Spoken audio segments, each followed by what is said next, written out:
ഇടക്കൊച്ചിയിൽ ഇടഞ്ഞു തന്നെ നിൽക്കുന്ന ഊട്ടോളി മഹാദേവനെ തളയ്ക്കാൻ വേണ്ടിയുള്ള ശ്രമങ്ങൾ ഊർജിതമായി നടക്കുന്നു. ഇരുട്ട് പടർന്നിരിക്കുന്നു. ആനയെ കാണാൻ പോലും കഴിയാത്ത തരത്തിലേക്ക് ഇരുട്ട് വീണിരിക്കുന്നു. അവിടെ ഒരു അസ്കാലായിട്ട് കൊണ്ടുവന്ന് വനംവകുപ്പിലെ ഉദ്യോഗസ്ഥർ ഈ ദൗത്യത്തിന് നേതൃത്വം കൊടുക്കേണ്ടതായിരുന്നു. പക്ഷേ നിർഭാഗ്യവശാൽ വനംവകുപ്പ് ഉദ്യോഗസ്ഥരോ റവന്യൂ ഉദ്യോഗസ്ഥരോ ഇതുവരെ സംഭവ സ്ഥലത്ത് എത്തിയിട്ടില്ല എന്നാണ് മനസ്സിലാക്കാൻ കഴിയുന്നത്. അല്പം മുൻപ് ഞങ്ങളുടെ പ്രതിനിധി ശ്യാംകുമാർ നൽകിയ റിപ്പോർട്ടിൽ നിന്ന് ഉദ്യോഗസ്ഥരാരും എവിടെ എത്തിയിട്ടില്ല. എലഫന്റ് സ്ക്വാഡിലെ ഉദ്യോഗസ്ഥരും ഇപ്പോൾ പാപ്പാന്മാരും ചേർന്നാണ് ആനയെ തളയ്ക്കാനുള്ള ദൗത്യം കഴിഞ്ഞ 2.5 മണിക്കൂറായി നടത്തിക്കൊണ്ടിരിക്കുന്നത്. പക്ഷേ ആ ദൗത്യം ഇതുവരെ ഫലം കണ്ടിട്ടില്ല.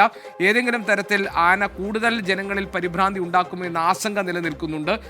പൂർണ്ണമായും ഇരുട്ട് പടർന്നിരിക്കുന്നതാണ്. ഇപ്പോൾ നിങ്ങൾ കാണുന്ന ദൃശ്യങ്ങൾ അല്പം മുൻപുള്ളതാണ്. ഇരുട്ട് പൂർണ്ണമായി പടരുന്നതിന് മുൻപുള്ളതാണ്. പ്രേക്ഷകർക്ക് ഇപ്പോൾ 2 ദൃശ്യങ്ങൾ സ്ക്രീനിൽ കാണാൻ കഴിയും. പൂർണ്ണമായി ഇരുട്ട് വീണ് കിടക്കുന്ന ദൃശ്യമാണ് ഒന്ന്.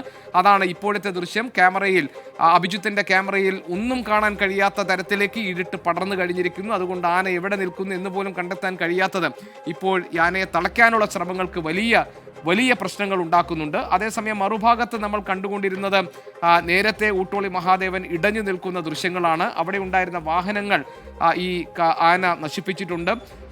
ഈ ആനയെ പ്രകോപിതനാക്കിയ സാഹചര്യം എന്താണെന്നത് ഇപ്പോഴും വ്യക്തമല്ല. പക്ഷെ ഒന്നാം പാപ്പാനെ കാണുമ്പോഴാണ് ആന കൂടുതൽ ക്ഷോഭത്തോടു കൂടി പെരുമാറിയത് എന്നാണ് മനസ്സിലാക്കാൻ കഴിയുന്നത്. അവിടുത്തെ ജനങ്ങളെ ആകെ പരിഭ്രാന്തിയിലാക്കിക്കൊണ്ട് ഊട്ടോളി മഹാദേവൻ ഇപ്പോഴും ഇടഞ്ഞു തന്നെ നിൽക്കുന്നു. ആനയെ തളയ്ക്കാനുള്ള ശ്രമങ്ങളൊക്കെ ഒരു ഭാഗത്ത് നടക്കുന്നുണ്ട്. ഏതായാലും ആ ശ്രമങ്ങൾ ഇപ്പോഴും ആ ദൗത്യം ഇപ്പോഴും വിജയം കണ്ടിട്ടില്ല. അതിനുള്ള തീവ്രമായ ശ്രമങ്ങൾ ഒരു ഭാഗത്ത് നടന്നുകൊണ്ടിരിക്കുന്നു എന്നതാണ് നമുക്കിപ്പോഴും മനസ്സിലാക്കാൻ കഴിയുന്ന കാര്യം.